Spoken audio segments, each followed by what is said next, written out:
That was my favorite part of too short.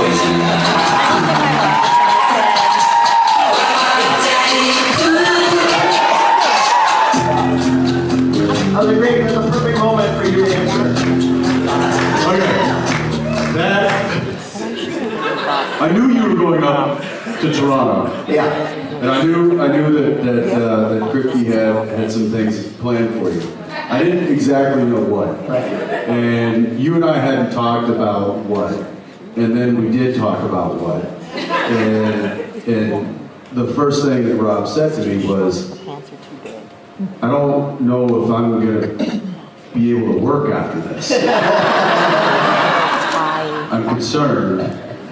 And I was like, I'm sure it's fine. I'm sure it's fine. And Yeah, after I played Soldier Boy, like things, people watch the show. It's gonna be big. yeah, no, it's gonna be great. It's great. You're gonna have fun. It's Kripke, you know. He builds worlds and he's characters that are memorable, and it's gonna be so fun. And then I watched the season, and more specifically the episode in which Splinter was in, and then I went, I don't know if Rob's gonna work out here.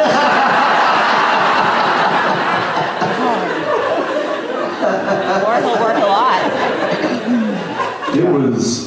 It was disturbing. Yeah. And I'm of course up there right now. I say up there because Canada is above the United States, so we just refer to Canada as being up there.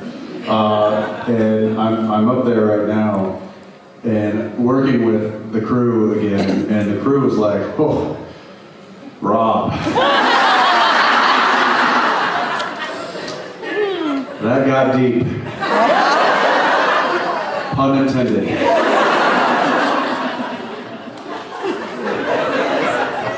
I did tell you this, and I'll tell them this, that the crew, including the visual effects, the head of visual effects, Stephen Fleet, who, if you ever see this, please don't do anything bad to me in visual effects.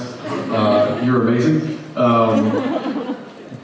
All of them said that they sang his praises as to just what a lovely person, what a trooper, what an absolute professional and great human being he was.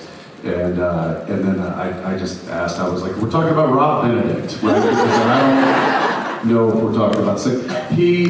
He did leave an impression that I will say probably paved the way, because I certainly didn't, paved the way for the fact that Jared and Misha are on the show right now. And I mean that.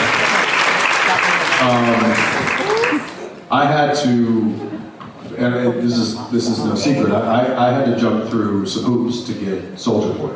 That wasn't something that Kripke called me up and was like, hey, I've got a role for you. I had to earn that role.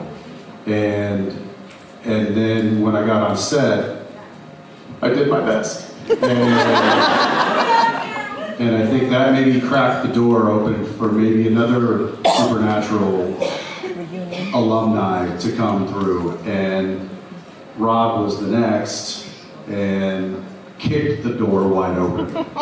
And then that's when Kripke, I mean, I'm just, you know, thinking about this out loud, but I really think that that's when the cast and crew of The Boys was like,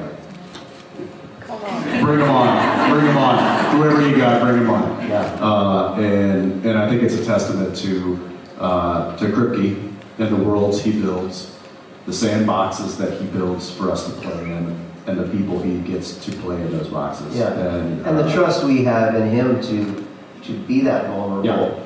To take our clothes off. But to be that vulnerable, you know, and he's the same. My first day on set. You naked.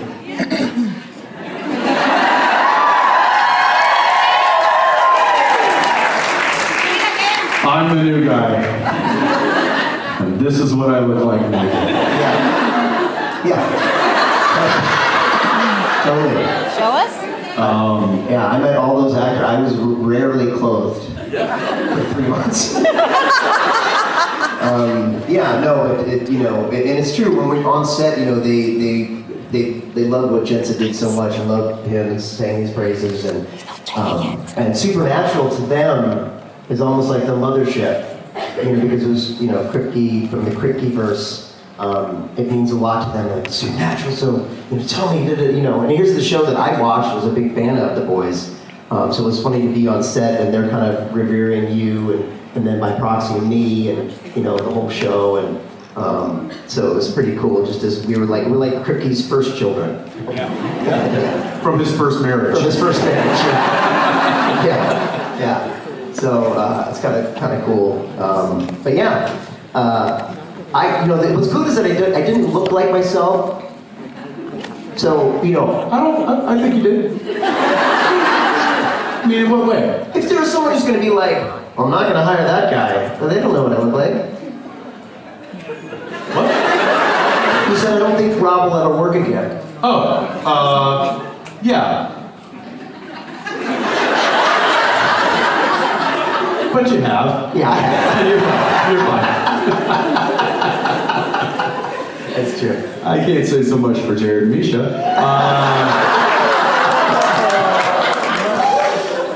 No, I mean, what's great about it, honestly, like, for me, is, like, it's just fun as an actor, as a character actor, to be able to play so many different looks, so many different people, and so it's like, on the wheel of parts that there are, it's like, well, I hadn't done that, so check, Well, and that's, that's a lot of, that's something interesting, because most of audiences of entertainment gravitate generally towards the star of the show or the star of the movie, and sometimes those stars burn right and die quickly. And there's a massive culture in our industry of journeymen, of people who continually work constantly and fill in all of that supporting aspect of every star. And in my opinion, like, there should be an entire Oscar Awards ceremony for those people, and not just supporting actor.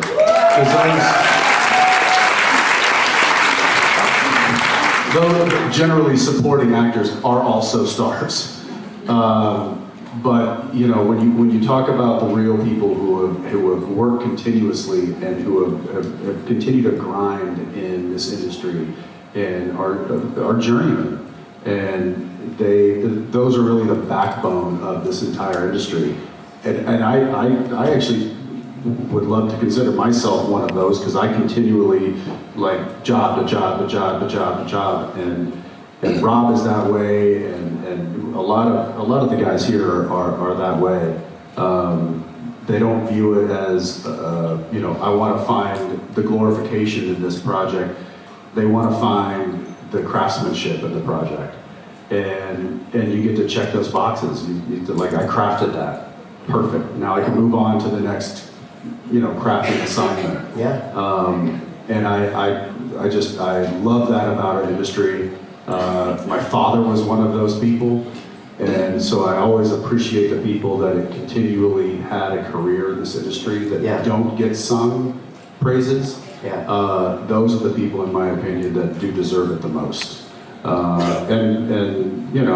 When those people get praised and get maybe a starring role in something, you just know they're going to deliver, because they're absolutely equipped with all of the tools to craft anything that you need. And that's a special skill that I don't think a lot of the stars have.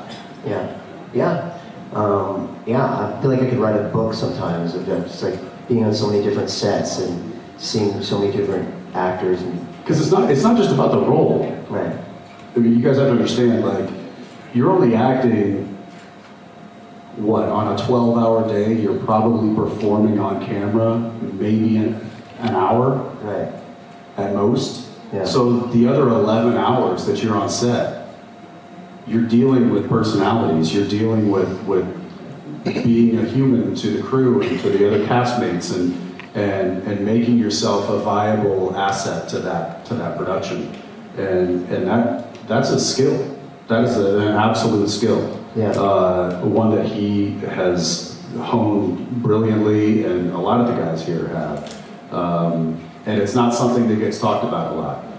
To be on set and to be amongst a cast of many different types of people, and to be amongst a crew who come from all different, parts of the world, and to find commonality and to rally a team together and produce a product that gets sold and you can be proud of.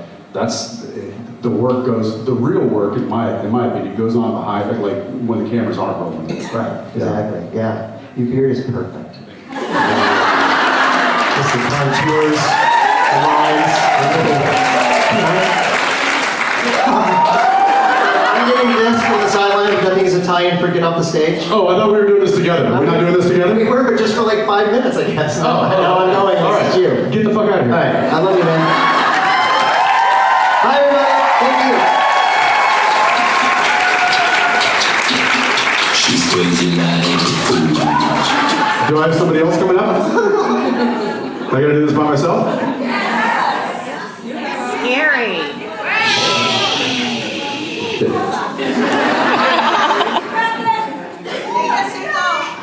We don't like.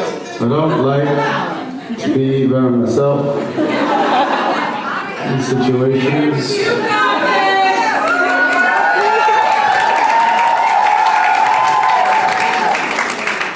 How does Mark Shepard do it?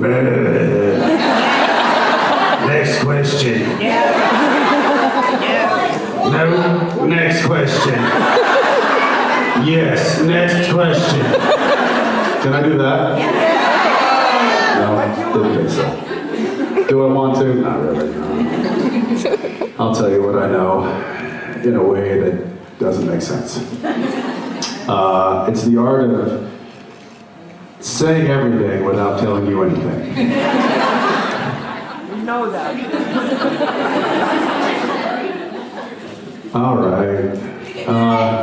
You can do it. Hi. Hi. Actually, my question is about the subject that we're kind of talking about. I was asking if you watch the Academy Awards very often. I mean, if you have like a ritual of always watching the movies or liking to see the ceremonies, and if there is like a movie that you really liked that won, or actor, actresses, or one that you really got disappointed that didn't win.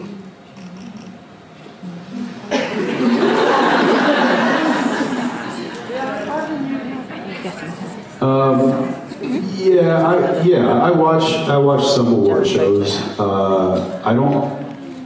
I guess I don't put a lot of stock into awards.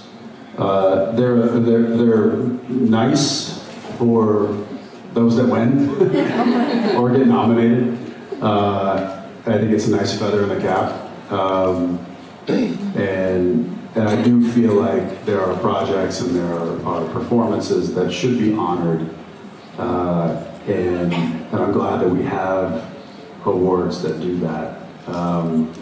But I guess I've gotten to a point where it's not something that's a necessity for being successful.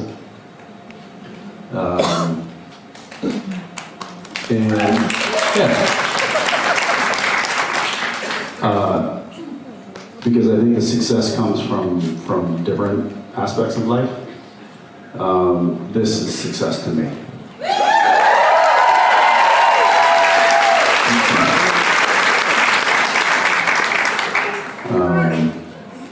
I guarantee you there are people with Oscars in their houses that can't get this many people to show up 15 years in a row.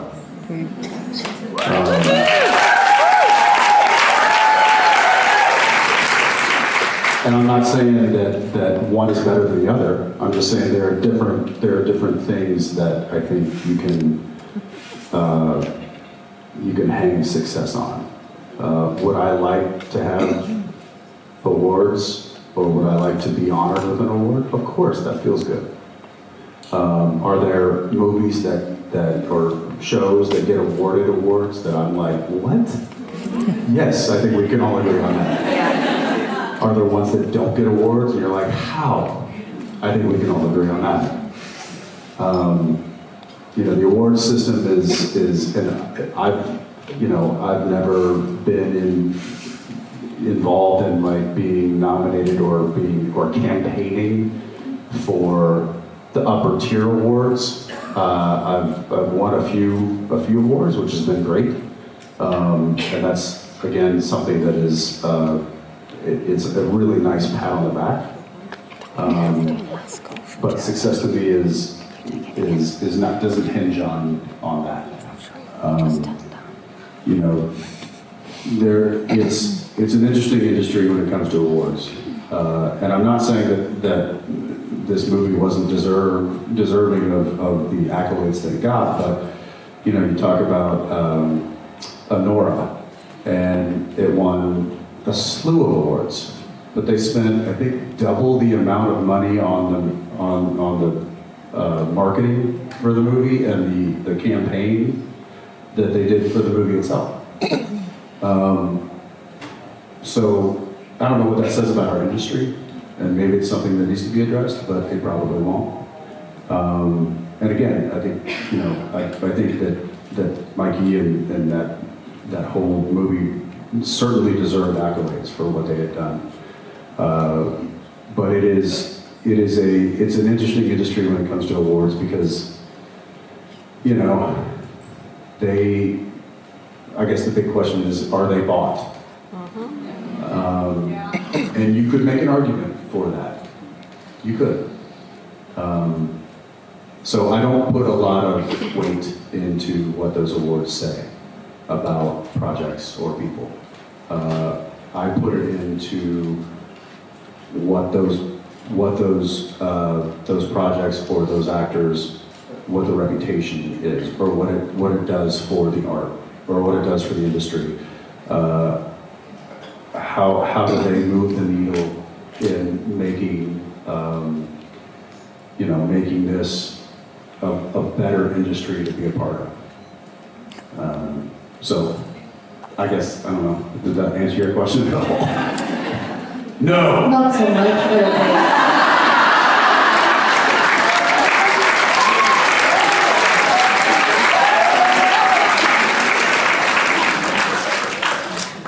That's a hard one to answer. Sorry. Hi. Hi. My question is not so serious. I was wondering, since it was April Fool's a few days ago, if you were a part of an April Fool jokes, or someone did an April Fool jokes on you. Maybe not this year, but some that you remember. Like a good one. So that day, I remember specifically because it was a day where Jared, Misha, and I, who were all staying at the same hotel in Toronto right now, had a very early call. It was like we were supposed to be downstairs in the car at 6 a.m. And Misha and I was down there at 6. Misha was down there at like 6:03. And we were in the van. We were waiting for Jared. I know, not shocking. 6:10, 6:12, 6:15, 6:20. I called him. And he didn't answer. I texted him. He didn't answer. Called him again. He didn't answer. Misha's like, should I go have the front desk call his room? I'm like, probably. Misha gets out of the van, goes inside. I call him again. He answers. Yeah. Jared. Yeah. We've been in the car for almost a half an hour. Oh, yeah, no, I'm downstairs. I'm coming downstairs.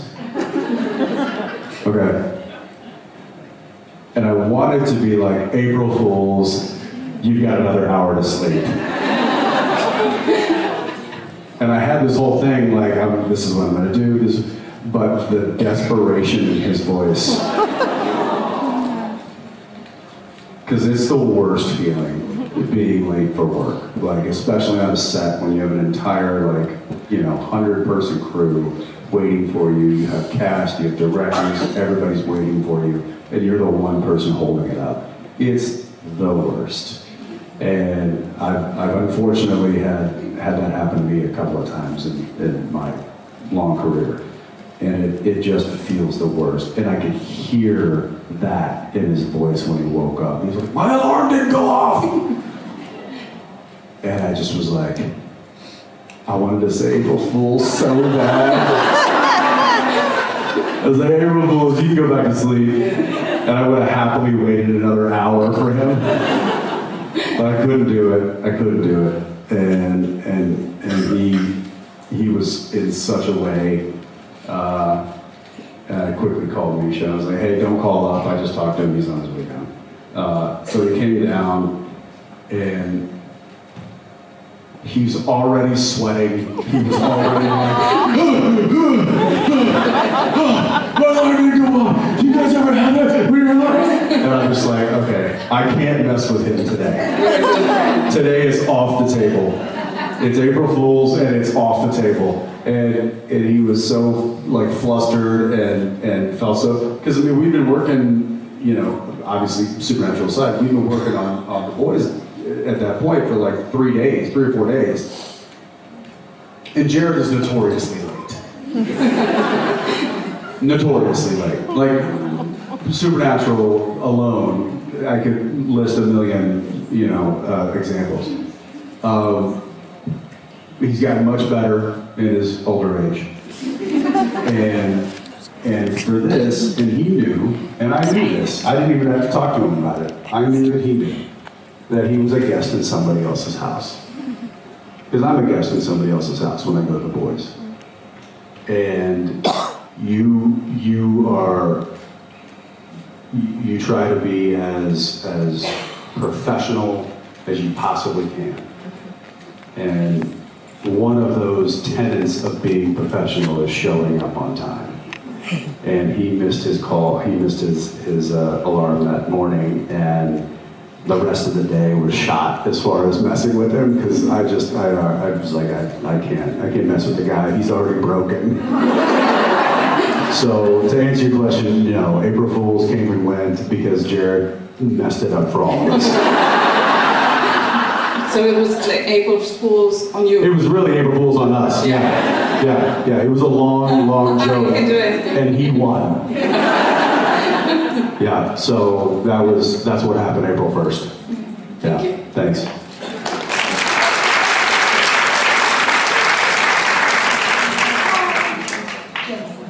Hello. It's not going to be a deep dive, it's something easy. I wanted to ask about ad-libs. Okay. So, I have thousands of questions about them, but really I wanted to know 3 things. If when you're reading the script, there's something coming to mind and you think, maybe I could try that, or not. If that happens, do you sometimes warn your screen partner? Because sometimes it looks like Jared knows that you're going to say something that's an ad-lib, and he starts to grin. But not just on Supernatural, on other programs. And the other thing, the other question was, are there some directors that you just get the feeling that you can ad-lib with them, whereas others you probably shouldn't? So to answer your first part of the question, yes, when I read a script, I'll read lines, and there's sometimes an idea will pop into my head, and I'll write it out to the side of the script. I'll be like, oh, this might also be a good line, or this might be a funny ad, or this might be an emotional ad. So that can happen when I read the script. But more often than not, it happens when you're on set and you're doing the scene, and now all of a sudden you're hearing the words out loud with your scene partner, and they're saying it a certain way, and you're saying it a certain way, and then you realize, man, this would be an interesting line to say, or a funny line to say, or a more emotional line to say. And so a lot of times it happens kind of in the moment. There are times when I'll get the idea in the previous take, and then they say cut, and then I'll tell Jared, I'll be like, hey, when I say, I'm not going to say that line, I'm going to say this. And I'll be like, oh yeah. So he'll immediately adjust in his head, like how he's going to react to it or whatever. But a lot of times I won't tell him. Or a lot of times I didn't tell him. And I'll just do it and see what he does. And he and I know each other so well, and we worked together for so long, that I know what he can, I know that he's capable of playing if I throw him a curveball. And he is. And there's a lot of it. I mean, Rob and Rich and, you know, Matt and Misha, like all those guys, like there are certain people that you work with that you just know that they can handle going off script in a way that makes it a viable option. And so I always like to look for those options. Always want to get it as scripted. Always want to give the writers what they spent time writing. I always want to deliver that. But then I might ask for like, give me one more take. And I'll do something different that just came to mind. And they might use it, they might not, but at least I got that out. Because sometimes I'm like, if I don't say it, it's gonna burn a hole in my head. And so I will either do it in the moment, or I will plan it and tell people this is what I'm gonna do. And if you get the trust of the director, you get the trust of other castmates to let you do this, it's a really beautiful place to be in. I was given that on Countdown, and I was able to really play, and I was encouraged to play. And so the other actors that I worked with, they were kind of always ready. They were like, "What are you going to say next?" And there were some scenes where I would do it off camera. I would just change it up to just mess with them and see if it whatever they got. And I will say that one of the great gratifications I get, going back to the award conversation, one of the greatest awards I ever get is making the crew laugh. If I hear audible laughter from the crew from something that I just said in the moment, or an ad-lib, or something that I've done, that is such a reward for me. I get so much joy in that. I think it's also part of just loving what I do and being present with characters and the actors and the crew and the story and the action and being able to be comfortable enough in that to play. You feel the connection. Yeah, and that's a really beautiful place to be in your work environment. Yeah. And you don't just have to be on camera to do that. Like any industry, like if you're that comfortable with your coworkers to be able to go off script in a way that might make it better, and that they have the confidence in you to do that.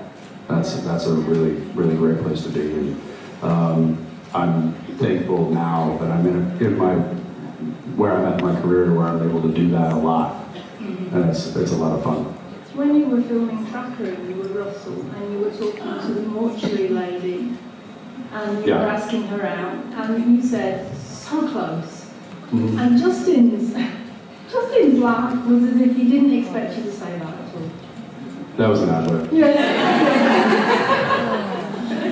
But again, that goes with, I've known Justin for 20 years, and he and I are dear friends. And also the head writer of that show is somebody I worked with before as well. On Big Sky. On Big Sky, yeah, Elwood. And he's like, play, man. I'm just gonna get you two on camera, you guys just play. And he's like, you know, what I wrote, that's just a suggestion. Do whatever, you know, do what you feel. And so Justin and I were able to play. And this is something a lot of people don't know. Justin's one of the funniest people I know. He is outrageously smart and witty and funny. His humor is like sharp. And one of the reasons why I consider him a dear friend, because he makes me laugh a lot. He doesn't play that on camera.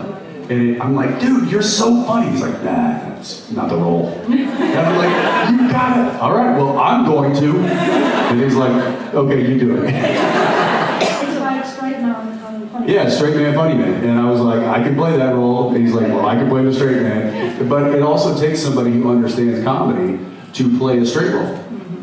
Some of the best comedic geniuses in entertainment have been the straight man. Yeah. I mean, Jason Bateman's probably one of the best in the business. And he is hilarious. But he plays opposite funny guys so well. And so I think in order to play that role and do it with success, you have to understand comedy. And Justin understands comedy more than people think. Hopefully we'll see him in a comedic role. I hope so too. Yeah, he's very funny. Yeah. Thank you. Yeah. Hi. My question is about Soulja Boy. So, is there any line or a quote from Soulja Boy that you have unintentionally let slip in public? Okay, say it again. Is there any line or a quote from Soulja Boy that you have unintentionally let slip in public? And I can't say in public? No. Let slip. Let slip. Yeah. Oh, that I let slip. Yeah.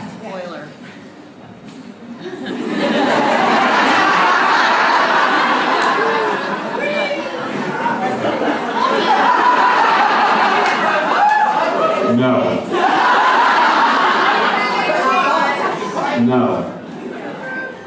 But there is a lot of things that Soulja Boy has said that weren't scripted.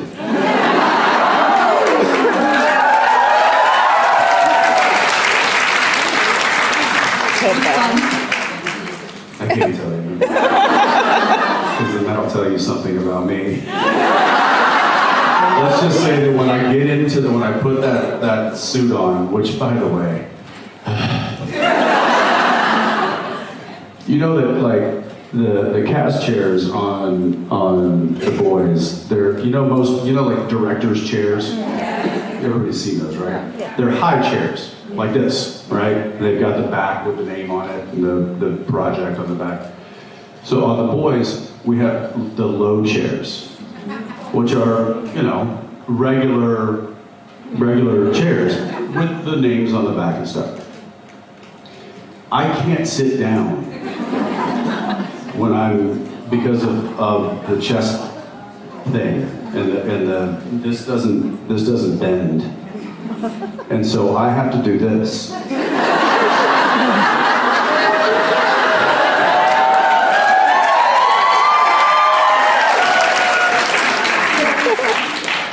Very sexy. And it is, and I'm also wearing an entire underlayer under that so that it goes on, because it's like tacky, the fabric. So I have to wear like compression pants, compression shirts, full length sleeves, full length legs, and then I slide these things on. It takes me plus 2 costume people to put me together. And then I'm just in this thing, walking around all day, and like, I sit down and I'm just like,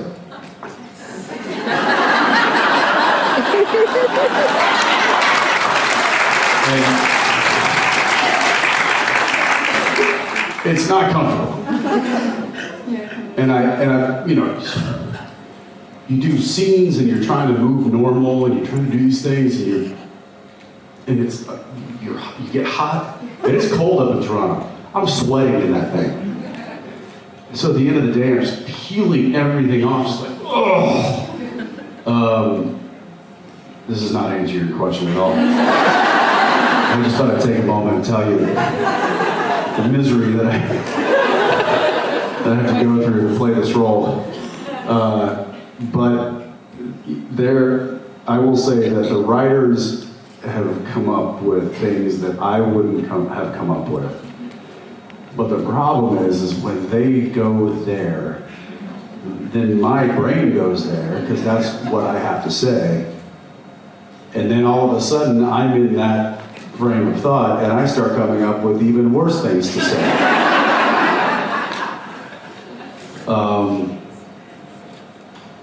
And I'm not proud of it.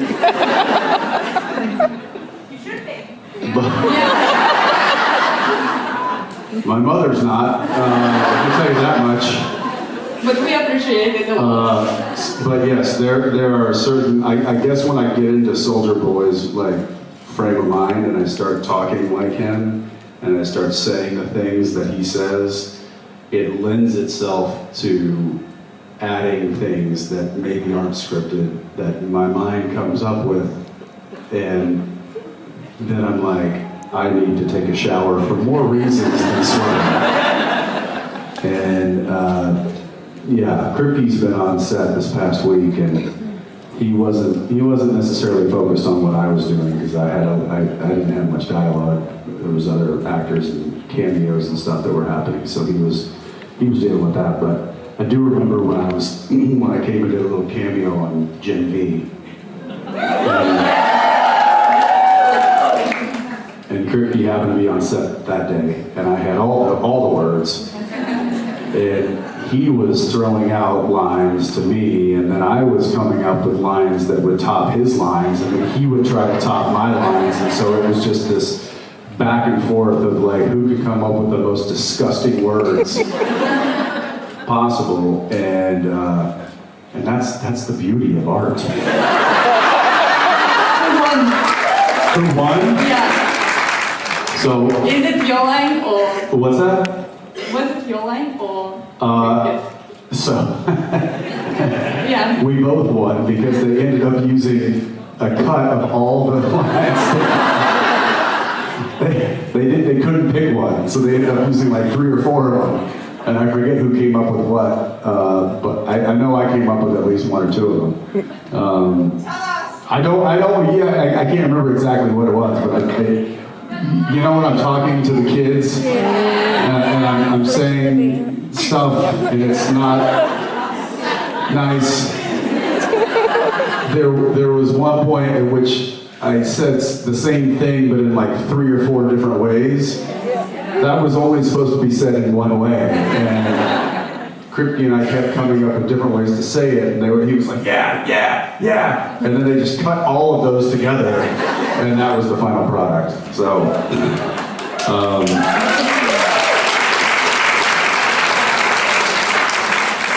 I've got some scenes coming up, and I just had some scenes, and with a young lady on the show.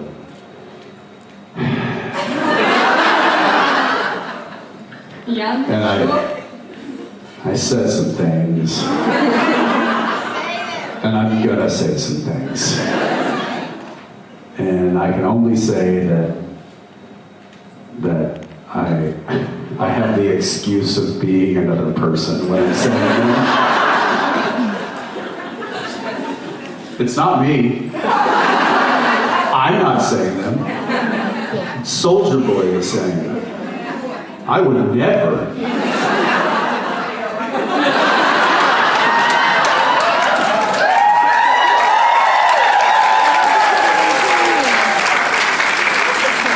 Thank you.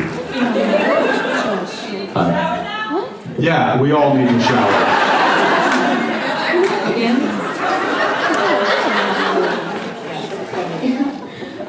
So I'm from Croatia, and I'm a teacher. I teach elementary school, like the little kids. And, there's a lot of different kids, a lot of different personalities. Some are easier to work with, some not. And I was wondering, how were you at school? Were you teacher's pet or?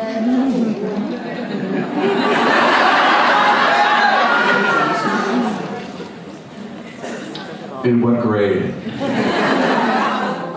First grade to fourth grade. First grade to fourth grade? So like lower school stuff. I was a problem. Not in a bad way. I was, you know, I talked too much. I was social. I was a little rambunctious as a kid. So probably not the teacher's pet, but not somebody that they, you know, were mad with. They were just like, as I got older and into high school, then I became a teacher's pet. Just because I work the system.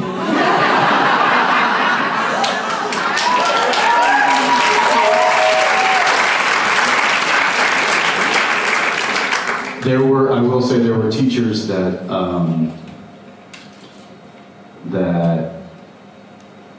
saw that I had potential, which I think this is one of the greatest gifts that teachers have, is identifying children that need a little extra work to get them there. And I was kind of one of those kids. I was distracted a lot. I mean, they called it, I was clinically diagnosed with ADD, not ADHD, although I think it's all ADHD now, but it was ADD and ADHD back then. I just had ADD. I wasn't like, you know, moving around and couldn't sit still. I was like this. But my brain was 1,000 miles away. So the teachers thought I was like, look, he's a great student. He's always paying attention. Like, yeah, but I'm not hearing a word you're saying. Sorry, I clarify. Mr.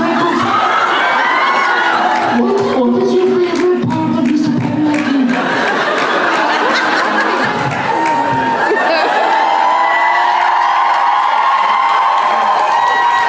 Do you like how tall he is or how charming? No, I don't like how tall Jared is. Why not? Because it ruins tapes. I like it so much. And I think that, honestly, I think it makes him a worse actor. Okay, thank you for your question.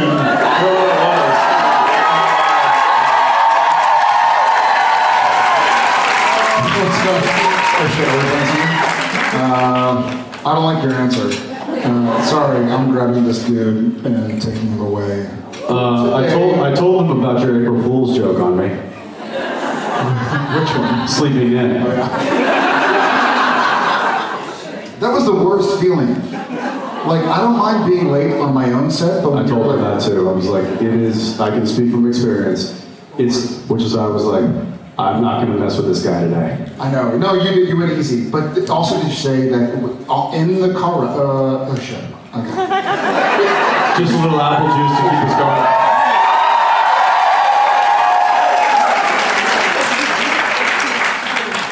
That's a good apple. That's good apple juice. I will say this on the way. Yes, Ackles and Misha were very generous with me, with not beating me up because I'd already beat myself up too much. But even in the car ride from the hotel to set, I set 3 alarms for like, you know, if it's 6:40, I was like 6:41. Alarm didn't go off. And I was like, there's nothing! Sucked. You don't have to make excuses.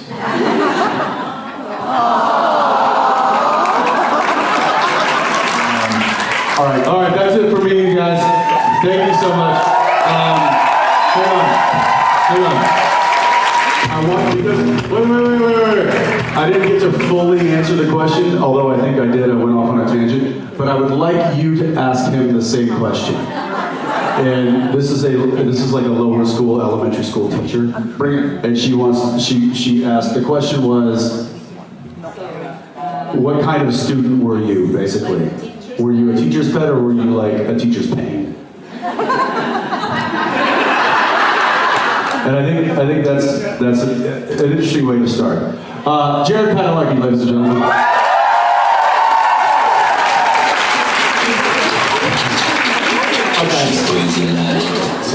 So you're a teacher?